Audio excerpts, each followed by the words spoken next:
حمادة سنسور بين الأنالوج والديجيتال. حمادة سنسور ولد، مش زي أي ولد، عينيه عاملة زي السنسورات، بيشوف بيها حاجات غريبة وعجيبة.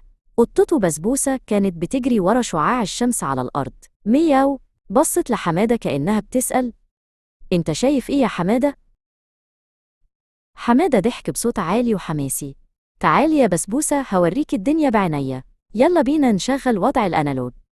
حمادة غمض عينيه وفتحها، والنور اللي في عينيه عمل صوت زوم ناعم.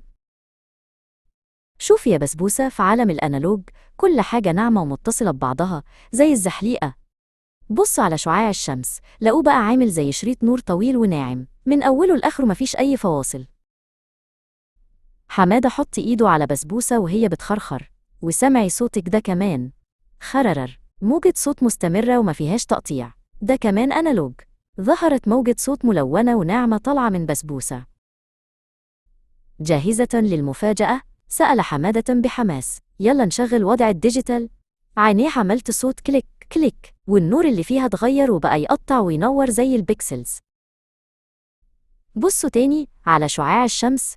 المفاجأة، مبقاش زحليقة ناعمة، بقى عامل زي السلم، مكعبات نور جنب بعض، خطوة ورا خطوة. شايفة؟ الديجيتال عبارة عن خطوات ونطقات واضحة، يا هنا يا هناك.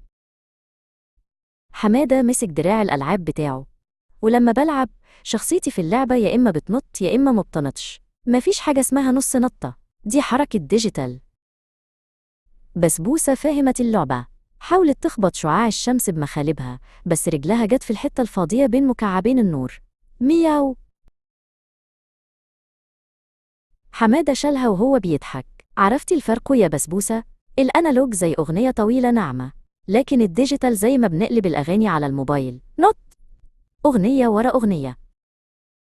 فجأة بطن حمادة عملت صوت كرر. بص البسبوسة بجدية مصطنعة وقال: اسمعي، الإشارة دي تفتكري أنالوج ولا ديجيتال؟ بسبوسة بسطلة وقالت: مياو، كأنها بتقول دي إشارة أنالوج واضحة جدا بتقول يلا ناكل.